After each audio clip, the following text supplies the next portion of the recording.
What's up, everybody? Welcome to the Bow Lab. I'm Trevor. You'll see Shane at some point. This is our first video. And I thought, what better video to make than going over the brand new Hoyt RX10 Ultra. I know it's a mouthful. This is the 33-inch version. So we'll go over, what do I know? I know it's 33 inches axle to axle. I know it's a 6 3/8 inch brace sight, and I want to say the IBO is 340. Not 100% sure. We've got the HPX Gen 4 cam, same as last year, same mod system. I want to say this is the number 5 mod. They're numbered and they have letters on them, which confuses me. I am a 30 3/4 inch draw length, so I shoot the mod that has A and B on it. There's a little A and a big A. There's a little B and a big B. I shoot the little A, which is 30 3/4 inches of draw length. So I imagine with the standard mods, that this one max at 31. I think there's a long draw option as well. Talking to our rep, and that's what he made it sound like. Anyways, what's new? We've got, I think, I might be completely wrong on this. This is threaded. I don't think it was threaded on my AX232. Maybe it was threaded on the carbon. These are threaded. I don't think I had those and threaded on my AX232. I don't have my AX232 on me. I traded it in. This is actually my bow. It blew me away enough. I want to say blew me away. There was enough improvement for me to justify the upgrade this year. And I went carbon because I shot the AX333 next to the carbon 33. The aluminum has more vibration than the carbon, which blew me away. I've got a Mach 35 over there. PSE, that's not the case. Aluminums have way less vibration than the carbons. I already had some Hoyt accessories. Stabilizers I transferred over. But the big change for this year, which everybody who does what I do, which is bow teching, I'm a part-time bow tech, but anyways, we've got tuning in the limb pocket. It's kind of like the Darton and Elite system had a baby, if I had described to somebody, if you know what those are. So it's like the set system and the Darton screws had a baby. We've got 4 lockdown screws on the limbs, and on the inside of the limb pocket there's a screw as well, and it micro adjusts. There's an indicator kind of like on your sight would have, and then there's little hash marks that are not laser engraved, kind of like a CNC engraving. But it took me 3 shots to tune the bow, which was impressive. I set everything level. I put my D-loop knocking sets middle of the bow, leveled it all out in the vise. Timing was money out of the box. I assume timing was money out of the box. I actually haven't checked timing because I had a level paper chair. And then I used the XTS tuning system. I shot the first shot through the paper, and I had almost a bullet hole, which was kind of depressing because I wanted to really play with the XTS system. I then loosened the lockdown screws on the left limbs, and that's if you're looking at the bow. So if you're looking, like holding the bow backwards like this, the left side, loosen those.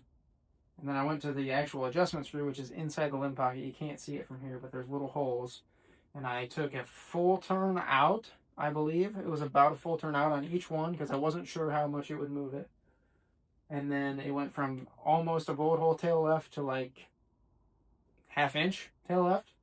So it moved it quite a bit. Nice thing with the engraving is you can see where it was. I took mental note of where it started. Because it made it worse, I went back to status quo, to the original, and I put like a half turn back into each side, and the next shot was a bullet hole. So the XTS system, super easy. But if I was to describe to you how to use it, like I said, I don't have any information on how it works. As far as like, hey, I have a tail left tear, this is what you do. None of that. I did it all by trial and error tonight. I would say, if you have a tail left tear, to add turns to the left limb. If you have a tail right tear, I would add turns to the right limb.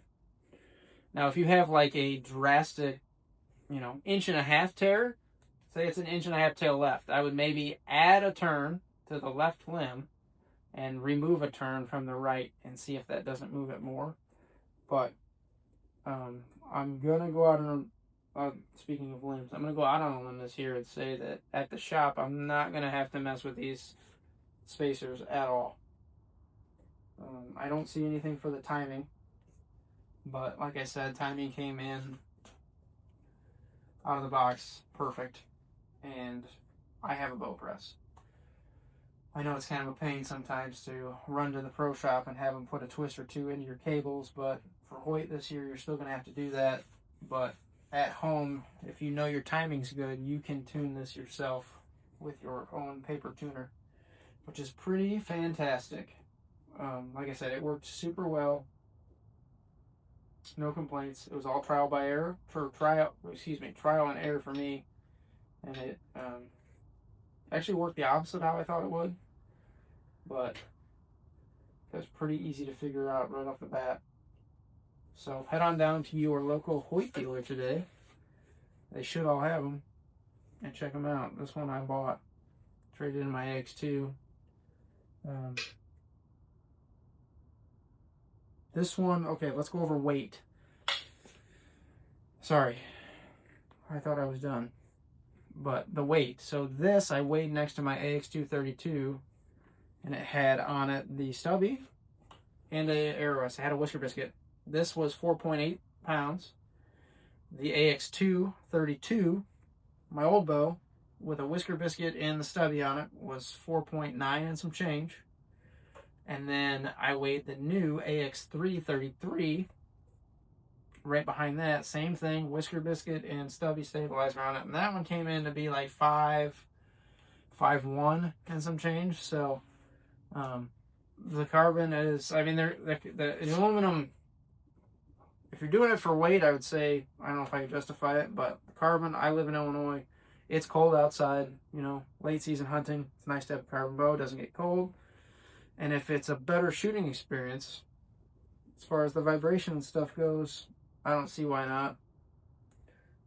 You are going to be looking probably, if I had to guess, I think this one retailed for $2,099 last year.